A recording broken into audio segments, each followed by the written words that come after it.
Hi, I'm Chad from Chad DIY, and today's project is a wooden mug. I basically used two tools to build this project. It's going to be a scroll saw and a spindle sander. So let's get started. First, I'm going to draw out circles for the 8 pieces I need to cut. 7 of the pieces will need to be hollow, and the bottom piece of the mug will be solid.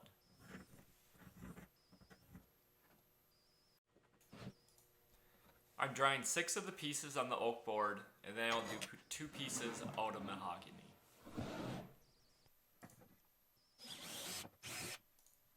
Next, I'm going to drill pilot holes in the pieces so I can get the scroll saw blade through.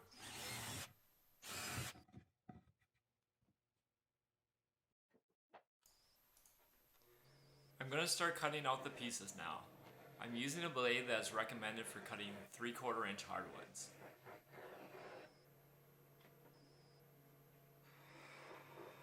I'm just trying to take my time and let the saw do the cutting without forcing the wood too much into the blade.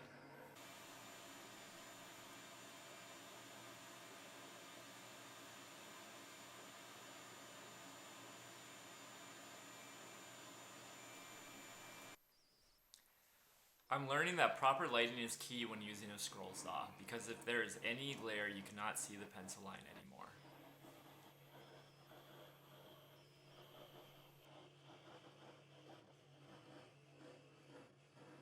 Okay, now I have all my finished pieces. I did 6 oak rings and then I have 2 mahogany rings. I'm hoping the color difference after it all is done will be a nice contrast. I'm next going to head to the spindle sander. This is gonna, I left a little gap with all the rings here where the pencil line is.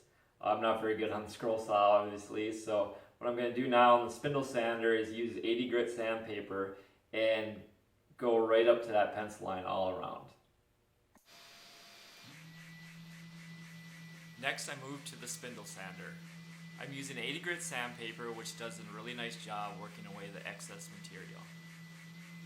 I try to always keep the ring moving so I avoid it oversanding one area too much.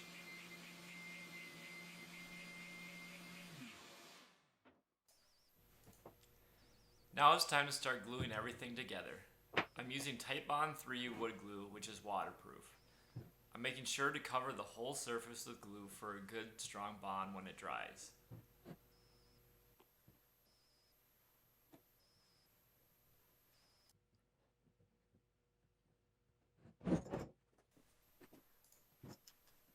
I'll just use a few clamps to make sure everything is held together while the glue dries. As you can see, there's a lot of excess glue that needs to be sanded off. The spindle sander will do a great job of making everything smooth again.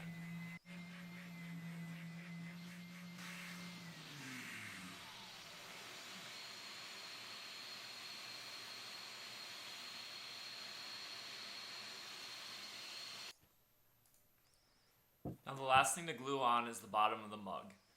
I left this off until the end so I could sand both ends of the inside of the mug.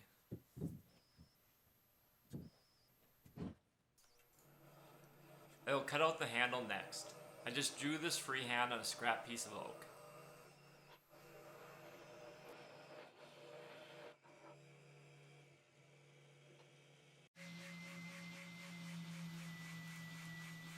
Once I have the rough design of the handle cut out, I will start shaping it on the sander.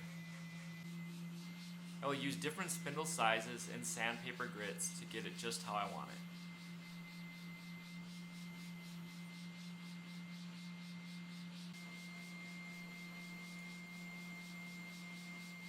After a little while, I end up with a nice and smooth mug handle. I will now sand the outside of the mug using 120 grit sandpaper. I'm making sure to keep the mug moving so it's not oversanded in any areas.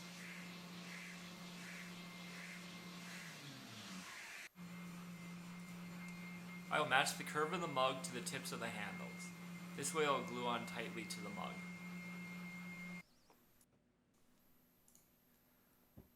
I roughed up the 2 areas that the handle will be glued to the mug. This will make a strong bond when the glue dries. I'm just using painter's tape to hold the handle in place.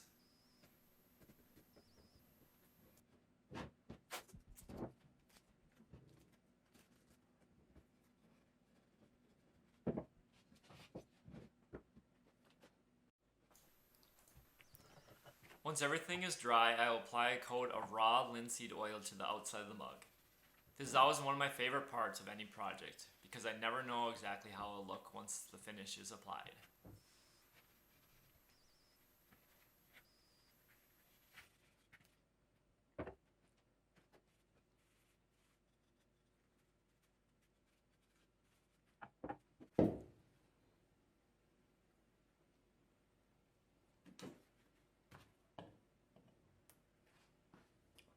So here's the finished product. I'm pretty pleased with how it turned out. I did use a raw linseed oil on the outside of it. Now I did some research for actually making this thing usable. What I've concluded is that whatever you use inside, you want to make sure it has plenty of time to cure. So a lot of people use epoxy, which can take up to 30 days to cure. So whatever you use, that's the key, is just make sure it's cured before you actually pour liquid in it. If you enjoyed this video, please subscribe, hit that like button, and we'll see you next time. Thanks.